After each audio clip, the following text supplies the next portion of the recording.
ba musicien pena soki azoyembo sentir pena ke oui oyo pena donki bonzambe ezali na boyeka kotanga kombo puisque ba mususu ndenge za boye bazotala biso. Hi guys, what's up? Please subscribe to YouTube channel, keep watching Vision News TV. Dang. Please keep watching Vision News TV and don't forget to subscribe. Oluka kingae nakati ya molili ongengisi banzela nanga nyonso ekomi na pole bolingo na yo nkolo ebateli ngai mokausi ya bapota mitema oyo ezoka na badeception. Pourquoi vous dites que la rame qui chante traité de l'impossible titre qui évangéliste qui est pasteur? Non, Eza c'est 100%, 97% de chanteur. Beaucoup m'ont toujours évangéliste. Non, Eza bongo te. Bobanga comme on a babenga bino musicien to yango bolinga changer ba titre. Eza don oyo ezali ministère oyo eza na kati ya moto. La louange déjà don. Pas que na don ya louange te mo comme na don. Mais à part don to za ba ministère.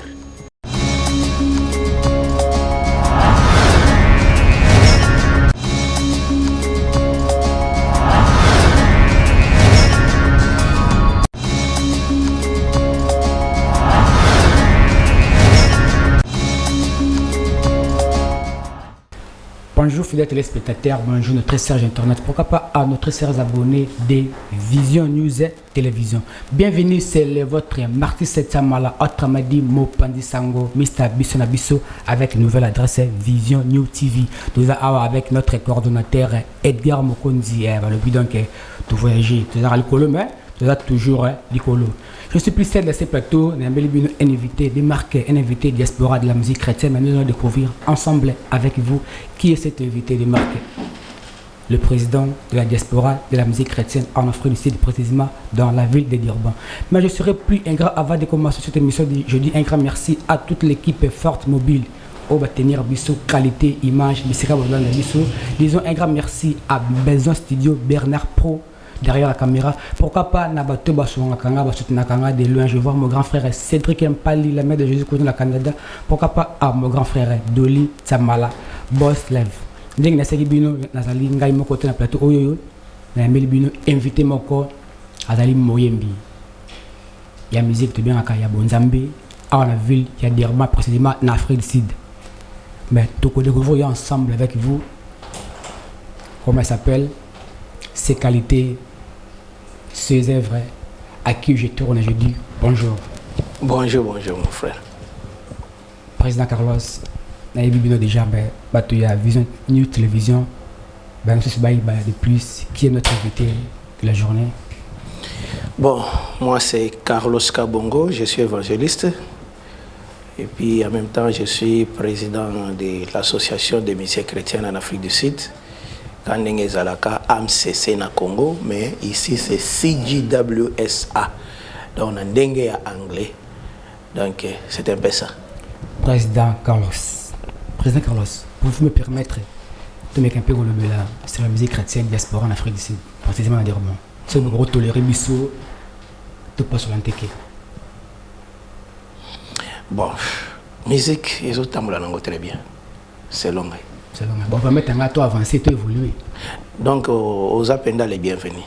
Merci beaucoup, Président PC Bissot, permission, nous sommes les bienvenus. Ce qui est Bissot, partout, Bozali, la Mikilia-Poto, Europe, Afrique, Asie, Océanie. Bon, toujours merci, la maison de production, Begna Production Image, et donc, les Bozobona, Masolo, qualité, et comme les Bino.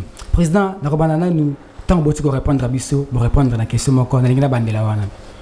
Bolobi, les chanteurs, président Carlos, mais évangéliste. Avant la bande, pourquoi tous les chanteurs, il y a aussi Bonzambe, c'est que vous bandits chantent, puis nous tous les chanteurs, avec évangéliste, avec diacre, avec pasteur. Pourquoi? Bon, avant nan, nakoma ndenge nazali, c'est-à-dire avant nan na yemba, il y a liboso nazana nos chrétiens. Donc, nakoloba koyemba ezali ministère mais koyemba ezali don. Mais tout ensemble la race chrétien président. Oui, donc ce qui oyoki mutaebiso qui azali évangéliste, azali pasteur. Donc c'est juste pour nous voyer que azana ministère moko boy katinaye oyo a exerçaka à part dans la musique. Donc musique et ali ministère. Pourquoi botique la rame qui chante traité bolinga comme ça titre on est évangéliste qui est pasteur. Non, exact. 100% 97% de chanteur beaucoup m'a toujours évangéliste. Non, eza bongo te. Bobanga comme on a babenga bino musicien to yango bolinga changer ba titre. Eza don oyo ezali ministère o eza na kati ya moto. La louange c'est déjà don. Pas que na don ya louange te bolinga comme na don mususu. Mais à part don to za ba ministère. OK. Tout ça ministère ya évangélisation, il y a pastoral, nani prophétie, apôtre. Donc il y a 5 ministères. Alors parmi les 5 ministères, il y a Zanamoko, Ganazanamoko, Mswazanamsusu. Donc kaka ningwana. Donc et pas nangai, o nazanango, yangai, yayo pe yayo, mais donc ils ont deux musique on zamba pesa kibiso. Don la musique. Don la ministère, il y a des choses différentes. Musique, il y a évangéliste, il y a bomitier bilumoko. Tomichete, ils ont appel ensemble. OK. Ils ont appel, surtout comme ceux qui pendant qui naza pasteur. Donc ils ont appel ensemble. Ils ont ministère ensemble check kati nangai. Donc ils ont ministère te koyembe ils ont ministère te. Nenge ba msupe ba sala ga baerera kolobao nzamba sungangai na ministère nanga ya koyemba. Non ils ont baerera. Ndo tangi prophétie, monsieur ba rappeler prophétie ça don. Oui, non, prophétie donc ils ont ministère. OK. Oui, ils ont ministère parmi les 5 ministères. Prophétie zali. Merci beaucoup président Carlos. Alors toi qui ndira ba question bon sama kilolo, tongte ba parcours musical ya président Carlos.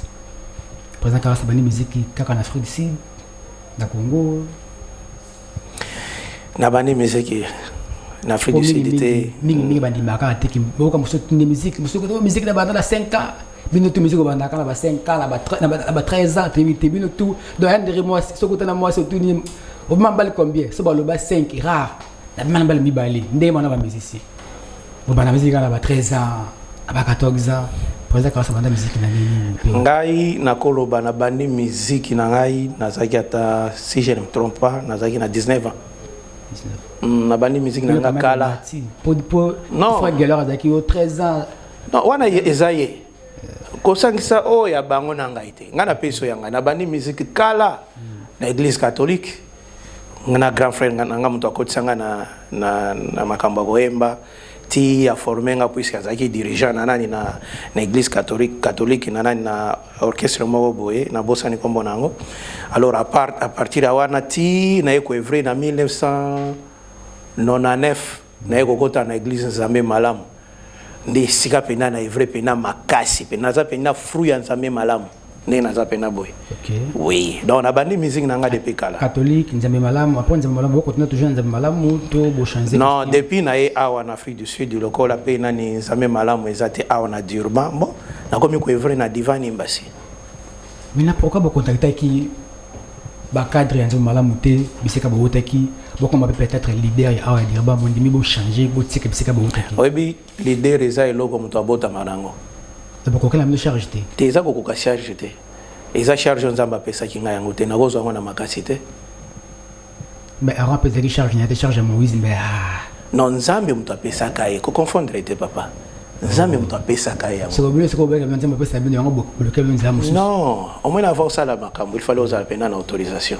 Comme mango pena na ngulungu. Pour ne pas contacter qui te ba irachina bino Nzambe malamu biseka bo otaki bo biseka na zana ville moko dirba Nzambe malamu ezati. Na kokozo mikanda te nini te bondimi na bino bo céder to nini. Bon, ngai pena na sala ki contact na bango te pona yeba ko bon na zana posa na fongola Nzambe malambo na boyete. Merci beaucoup. Tu continues avec président. Président. J'espère que tu as des questions. Ben, tu vas l'entendre. Vous savez, mes saints chrétiens, nous voulons juste la vérité, rien que la vérité. Mais nous allons plus citer les noms. C'est les inconvénients. Les noms, c'est les inconvénients. Comment sentez-vous étant que président de la musique chrétienne, au Moni Moussa Mora Nzambi, dans les médias, le biki, musique qui a d'Irban, et ça, la Saint-Esprit. Tant que président, tant que médecin chrétien, tant que vous avez bagère à bloquer, parole à bon, c'est là la bonne de l'eau. Oebi, montunyo soit pesaka o yazanango. Parfois, akutana na mutu mususu, ayembi, a sentir pena bon Nzambe wana te. Ça c'est un. De deux. ezali cher na cher te to nzoto na nzoto te o la communication te ezali Saint-Esprit o la rapenda communication. Donc na koza na zana bonzambe na zana molimo mo santo kati na ngai. Ce qui ozali 100% charnel. Donc c'est difficile pour au sentir o ngana au sentir. Donc ce muto alobi bongo wana na ndenge na ye. Aza parfois na église na bango ou bien na ba oyo ba entouré ye amoni penda ke bonzambe ezate mais ko généraliser wana ndete. On a vu que parmi les musiciens en Afrique du Sud, na Durban, précisément na Durban, et ça na musiciens pena so qui a zoyembo sentir pena que oui, o pena do qui bonzambe ko ezali. Na boyeka kotanga kombo puisque ba mususu ndenge za bo bazota la biso. Na yebi bango so qui a telemi pena boyenga moko pena na fanda kabi. En tout cas, au senti pena de bonzambe zokita. Sono le bimoli mo santo parfois tu musuba comprendre ngo bien. Bonzambe pende zokita. La divinité de Dieu ezokita. Et belé na kota ba concert ba monsieur Bela on a dirba na yoka ngo bongo. Ce qui est parfois na église na bango. Mais na ba mission na ebi en tout cas na assure donc bango nyo surtout majorité ba na bonzambe. Là, c'était le président Carlos Bambabi, toujours dans toute société, il a défendu la cause, il a avocat, il a juge, il a parti au Azalita qui est président, il y a un ministère chrétien d'Espora, il a 4 villes à Durban. Il a défendu l'été, mais il a Merci beaucoup. Je dis un grand merci à Dadi Manaka Balobi, tout le président Carlos, donc nous évoluons toujours avec le président Carlos. Président Carlos, tu es un bakabatu. Je m'excuse avec les termes de ma part. Mais Batu Balobi. Beaucoup de président Carlos Akamadi Orban Tireur Wana ce qu'on a rien à dire Tireur Wana Bomara Badiamana Zamba Tireur Wana criminel Tony Baby président Carlos un tireur beaucoup un tireur Rotaï Akamba musique chrétienne diaspora musique un peu basé belé basé belé peut-être comme la rabino comme la rabino et tant qu'un président puis Moyembi le bonzambe évangéliste. C'est ça la rabine de Dominique. Tirer la façon, il faut la place à notre auditeur. Merci beaucoup, cher auditeur. Babi, président Carlos, ça a tiré, c'est-à-dire que le président Carlos, ce gars, Poutanina sert en Christ. Le président Carlos qui part en vérité. C'est pourquoi ça m'a bon, ça tiré, on peut si à Kamba, société, on est ni à Bayembi. Merci beaucoup pour la question, Mokitoko. Pour la première fois dans la vie, depuis la banda carrière et la musique. Nakuta na question oyo sobolandi ba interview na nga nyonso tu oiza pour la première fois nakuta na question oyo. Merci beaucoup. Nako répondre boy omoni ngai nakoza na ba mabe na ngai puisque na moto nakoza ba mabe na ngai mais côté wana oyo lobi ya basi en tout cas ce qui nako permettre au salata nani micro balader et puis nagosenga obandana na ba pasteur OK o tunina no ba pasteur ba ba ibinga na mboka oyo depuis 2003 onga na komi na mboka oyo nazali exemplaire ya ba musicien chrétien na nani na Durban nazali exemplaire ngai nazolo bango avec fierté. Président degré base la vidéo na bino elekita vidéo o bato base la donner les pour dire ba bazo zela po bato nga na kenda ko sala émission mutu bato tanga ba kombote.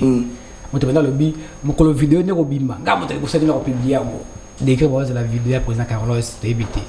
So tant bo ga bato ba souhaiter bilima bébili ba sala nzambe ko boza makambo na te moni bo rolo bana bato ba kasala ba sala nzambe mabe. Mon cher, c'est là na Sabino.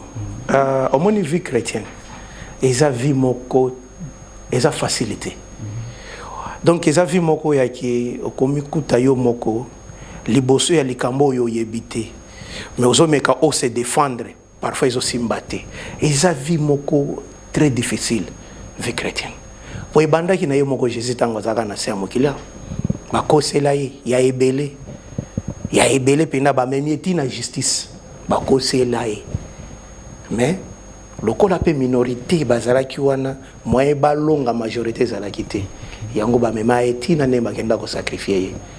Alors quelque part pe tant que bato soki muto alobil ka mobo epena donki azana preuve te malobi yango pona motema mabe tant que bato sala ka pasi oyoka pena motema passe mais soki yo kotala pe bien obendi bililo bia vie chrétienne et ça facilité oza ko se retrouver devant même à ta péché donc oza obligé ou esquiver yango donc on se retrouver devant mutu moko boy donc a fingo en public vena boy oza obligé au se taire au fanda kimia pour obébisa image na yote. Donc vie chrétienne est difficile, est facilité pour nous traverser notre traverser en boy. Merci beaucoup. J'espère que Kolanda réponse il y a président Carlos à propos de la rumeur de l'obarato bakessa au boloboka. Alors président ce côté sur les plans poste au besoin d'angoté que président de la musique chrétienne on a dit en Afrique du Sud. Babi président Carlos besoin d'œuvre moroté à Makas. Bato baza œuvre Makas baza. Mais bazo ko peut sabino charge wana président. Moment où besoin d'œuvre moroté à Makas. Oye ba ko te bo invité ba peut sabino charge wana. Alors dépôt de charge wana évolution nini tout implique nini au porter na musique urbaine parmi batonné ba critique rakeno besoin d'évolution té besoin d'œuvre té besoin charge poste wana. Bon nakolo babato ba tuna kio ba ebisa ki loko wana bazana bango ba nouveau venu na Afrique du Sud hein. Ba esika surtout ni bango parfois bazana ba 2 mois en Afrique du Sud. Ça le biki nazana œuvre était na okamo puisque ceux qui les loto la musique religieuse en Afrique du Sud na Durban na ville d'Urban ezanga na za fils aîné na musique religieuse na Durban. Mais on peut batanga moto batanga comme on batanga moto marabu babiye na cartona na Afrique du Sud na zolo ba bien na sala combo na mapata premier album na Durban. Ezate ki toto na soki ndeni niti. Donc na boy na ngai ba polémique mais na ebisio na za fils aîné. Na za na 2 albums pour le moment. Album ya liboso na mapata ya mibale c'est na lobanini. Et ça sur l'internet so bat botali bobeteka Carlos Kabongo bokomo nango. Donc so bat balubi ke non dans na za na œuvre teza lokuta. Mo pona botala pour nani question solobi évolution ya nani ya un peu se mimi la kati ya depuis le président. Merci beaucoup. Association na kutango association ezalaka enregistrée te. Mais tant na jui penda titre wana ki président na association nzamba sala ki grâce association le loba reconnaître ngo na ministère de culture et art. Ya Afrique du Sud mobimba. Donc ba reconnaître biso tant que association il y a ba musiciens chrétiens congolais awa en Afrique du Sud. Ndiango na lobby ezali CGWSA. Donc il signifiait Congolese God Worshippers in South Africa. Donc soto memiango na ndenga Congo donc ezali AMCC, Association des musiciens chrétiens congolais. Donc tous a représenté AMCC en Afrique du Sud. Donc tous a enregistré ba reconnaître le biso na gouvernement sud-africain. Merci beaucoup de reconnaître la musique diaspora congolaise en Afrique du Sud. Donc, Vandekou Walbi, c'est mieux de pousser dans la pembeni. De pousser dans la pembeni. Alors, à Maï, la musique au moins la Maï, Maï, on a des musindo, mais tant qu'on t'a pembeni, on rappelle ceux qui n'ont pas gêné, qui n'ont pas moulaïté. Donc, toi, prochain, quand tu le baramabé, à battre la musique, quand tu n'es pas à battre ming, tu salir, battu. La taille ne fait pas l'homme. Répétition, tu peux pas s'en barater. Avant de publier tout le bas, le carreau pousse à notre overfit avant que le bas m'a bé tout le cambo overfit en haute. Avant que le bas faut que le mon abisso c'est en 7 fois. Pour le monde d'aller l'eau, tu communiques au salir facilement. Mais tant que tu salir, tu peux récupérer réputation, c'est le plus facile. Tu peux salir, mais pendant que récupérer, et je vais président, tu es en 2021, tu es un moment où tu es le projet 2021, et puis 2022, bilan, projet pour l'évolution, il y a évangéliste, il y a un groupe en général. Bon, ngai nenge toza boyela 2020, 19, 20, 21 boyebi Covid nenge bebi saki pena makambo ebele, mais na 2022 nazo préparé concert, naza na concert le 26 mars ya année oyo et ozalaka kawa na salle na biso. On a na église na biso Divan Imbasi. D'ailleurs Divan Imbasi nde zo produire ngai. À part ça, donc projet pe tozana ngo na ndenge association na biso ya CGWSA, AMCC, tozana projet moko pe ya kosala moi célébration moko boya munene oyo ko permettre penga que en tout cas ba musiciens nyonso tout Afrique du Sud ya ba province nyonso d'Urban, Cape Town, Johannesburg, Pretoria, Eastern Cape, Mpumalanga, donc ba province nyonso na ba musiciens congolais nyonso bazana ba province wana donc to préparer lo mo boye célébration mo ya munene oyo ko permettre penga que bango nyonso tout ba kozala ensemble pour tout ko penda na couvrir. Donc on est en train de se préparer sur ça. Merci beaucoup. Là, pour jeter vers la fin, Président, question Oyo, ceux qui n'ont tenu en côté, même Gamoko, nous avons dignité à représenter mission Oyo. Toujours le Blassir, production, tout comme on a point de production. J'aimerais que le Président soit vraiment fort, on a point Oyo, tout comme on a musique Oyo. Mais avant de reposer question Oyo, je dis un grand merci à tous nos abonnés. Bateau Bokoti Sika, Otal Mpandi Bourgogne, la cloche Morizavana. Abonnez-vous, subscribe, likez. Ba commentaire na bino et que ça la biso bien ne ma bien malamu ne ko motiver musa na biso de plus to améliorer to compléter o ezanga ki to sala mokolo ya lelo. Je me retourne vers président Carlos Moyem Binanzambe, monsieur l'évangéliste. Vous enregistrez en Afrique du Sud, vous avez reconnu. Monsieur que total l'entourage là de ma part batuté no bika batu na comme le kota de ma part kota la quelque soit corona. Pourquoi sur la production de musiciens chrétiens, tout le monde est musicien, autant bien qu'un mokili, baza plus produire que les musiciens chrétiens. Qu'est-ce qui ne marche pas? Tony ne baraté pour que les musiciens chrétiens se produire, tout le monde a live, concert, ils ne sont pas là. Question wana question moi on s'appelle la makasi. Olobi bien, les musiciens profanes, baza ko se produire mingi par rapport à les musiciens chrétiens. Au moins biso toza bas chrétien. Donc tout ce qu'on peut faire, il faut tout consulter nano nzambe. Donc c'est-à-dire na kosa le loko poyo salite. Poyo salinga pe na sala non. Na bonzambe to kopiaka mututi. Tout ça là selon la conviction du Saint-Esprit. Donc ceux qui na senti pena que molimo sante convaincre ngana sala likambo na sali.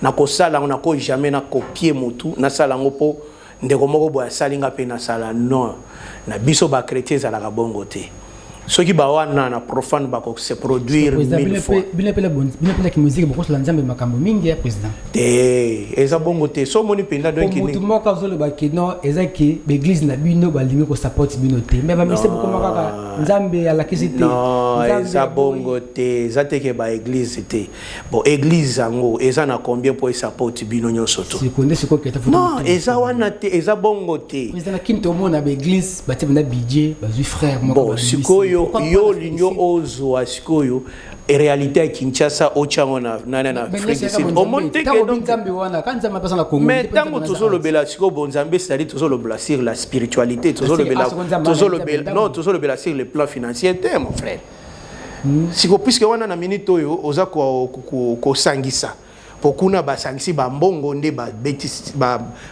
produire musicien moko boy bon on est ça sur le plan financier mais au lobby sur le plan production yango na lobby na production biso avant na neta boy ngana sali presque ata 10 ans na beta concerté 10 ans oui mais concert na ozo beta oyo ya le 26 mars et ça après 10 ans de nazo beta concert oyo président Bobi je m'excuse 2003 beaucoup makia 2003 oui vous allez 10 ans vous petit concert était non na lobby après 10 ans oui puisque na bimi ce premier album c'était en 2009 na 2011 na beti concert à part wana si je ne me trompe pas Nero Sala moi sortie officielle la mouké na église na biso na bimi ce deuxième album oyo mais concert pena boyeke donc na che pena boy pona beta donc ça oyo mi balé na zo beta est-ce que c'est normal musicien ça avait 10 ans à se produire na concert papa na zolo ba bien na ko copier motuti nazo sala selon conviction ya molimo mosanto c'est clair mosanto mona passe te amona passe te to boy ko copier batu yo za na posa to copier yo te au moins un concert wana bon biso taba chrétien mais on a un problème aibo avec moi album asikobeta ki est-ce que zaka kanga moko nde musicien na Durban mais ba concert réseau salima ebele président quand je dis que ba concert ba chrétien c'est Eza ebele. Là, par mois, concert mois. Là, c'est vous allez 6 mois. Musique chrétienne est non, zela na ibisayo. Ba concert salimaka chaque ata 2 mois ba concert salimaka na Durban. Ah wana Durban. Eza kaka yanga ite. Donc baza ebele, il fallait donc mutu na mutu aza na tourner. Eza teke to sangisa yango te. Yoza na posa kaka ke oya beti a papa yango kominine. Kaka bino moko okoya lisusu na micro ke no bokomi ko chama kelele. N'est-ce pas non? Bon, makelele bon, les bajara bato ba lingara musique était bon. Neti biso oyo. Ba kotinda yo lisusu kende yo tala kuna ba fiche comme ebele. Président de la Masolo qui le 26 au concert les le 26 mars. Le 26 mars. Vous avez tabino moko bosangani to groupe na bino. Isa concert ya évangéliste Carlos Kabongo. Ndé na invité batu on a invité 2-3 personnes, 4 pardon, mi balé à Johannesburg, ezali Christian Ngongo, na frère Sernani Tegra Tumba, na Bengsi na on se sope comme on a été échappé ngai, o ya Dirba na Bengsi mutumoko c'est Gelor Katompa. Ok, frère Gelor Katompa. Oui. Bon, donc, tous à 4 invités on a Bengisi. Donc, il y a donc 5. Donc, ça concerne na Bengisi Batouana pour baya to célébrer mon colon na bisogno ensemble. Au concert na bino. Et ça concerne ngai. C'est le président Limsta. Oui, de quoi na comme on a nani Cédric Tenda. Président Limsta on a une question. Il faut notre appliquer pour yelinga. Président musique, pour une musique qui est bonne, Zambie comme une bonne musique à Mokili. Comment?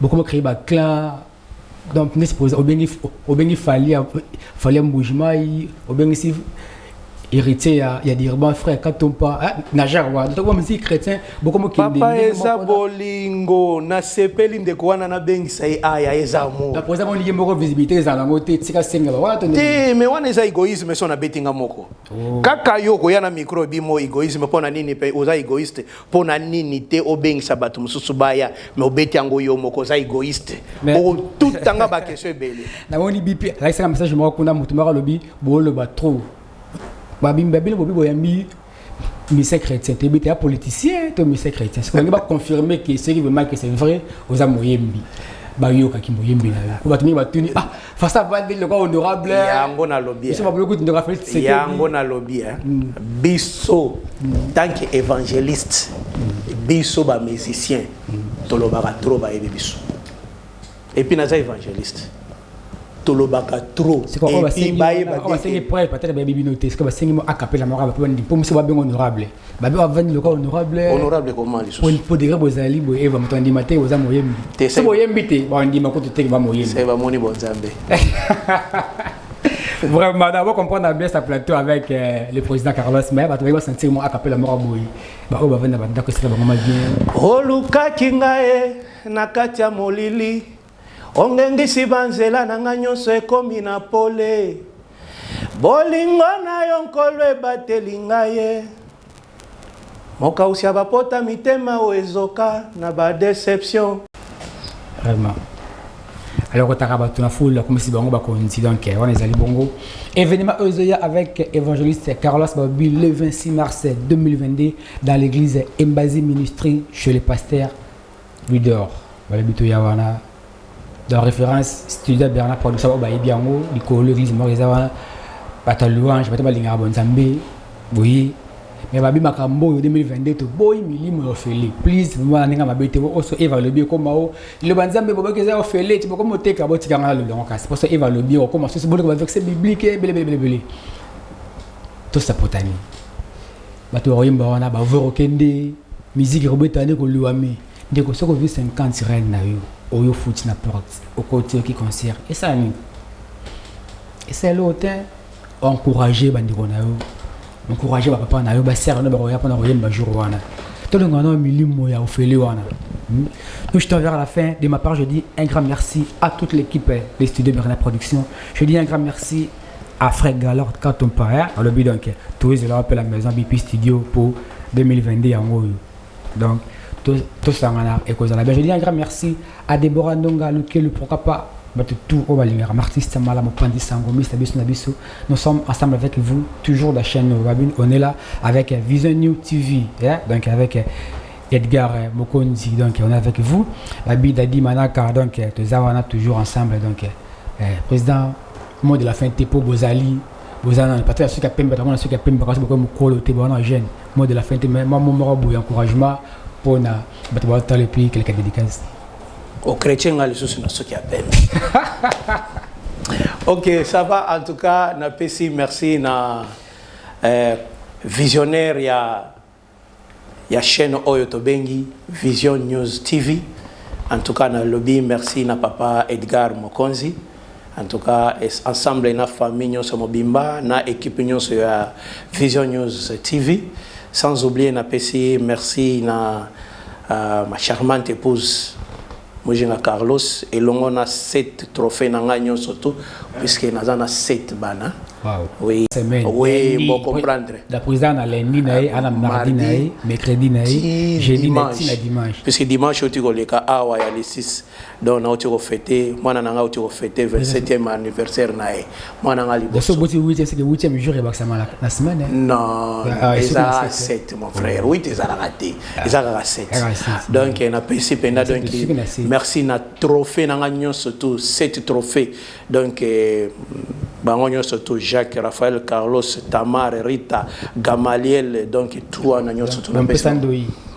Toujours et puis sans oublier na PCP, merci na nani ndeko na biso azali penda cameraman na monene Bernard Pro et puis na association nyonso surtout AMCC CGWSA na lobi penda merci mingi na bandeko nyonso et puis na église na ngai o ezali ko soutenir nga o ezali ko produire ngai o ezali Divine Embassy Ministry.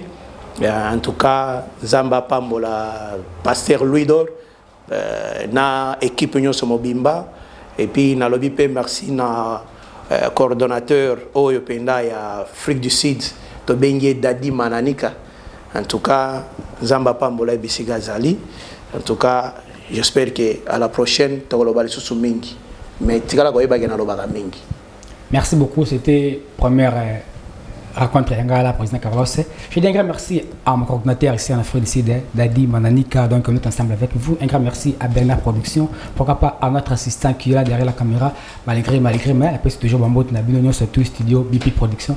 Un grand merci à Ross et à Babina Bossagno, donc l'élève de ce maître, donc Banaya BP Production. Pourquoi pas à mon frère Ali, la terre ne fait pas l'homme, donc Moutabo a tort, toujours raison, je te salue. Bissika Ozali. Merci beaucoup président Ndengue Bondimaki pour répondre à l'invitation de Bissou. Malheureusement, peut-être que nous avons mais à la prochaine. Bon, ça m'a déjà pour Babi, Banano au Kadraka. Mingi Bazaba Kuluna, Mingi Bazaba Ambiancer, pour le blanc à la prochaine. Non, Nazaba Ambiancer, Nazaba Kuluna. Voilà, on a été balobi. Mais sinon, Nazaba Namo Kitoko Penda, Ata Oyazota la Bisso na studio na minito Christian Kingozi, Sobo Tournier Penda donc à Oloba Penda donc Nyon surtout pour les. Merci beaucoup, je dis un grand merci à Frère Gelor Katompa, Bissiko Zali, donc ensemble avec vous, toujours dans la même chaîne Vision News Télévision. Voilà, Nabiso Awawa, Bokozala de Cité. Merci beaucoup. Bye bye.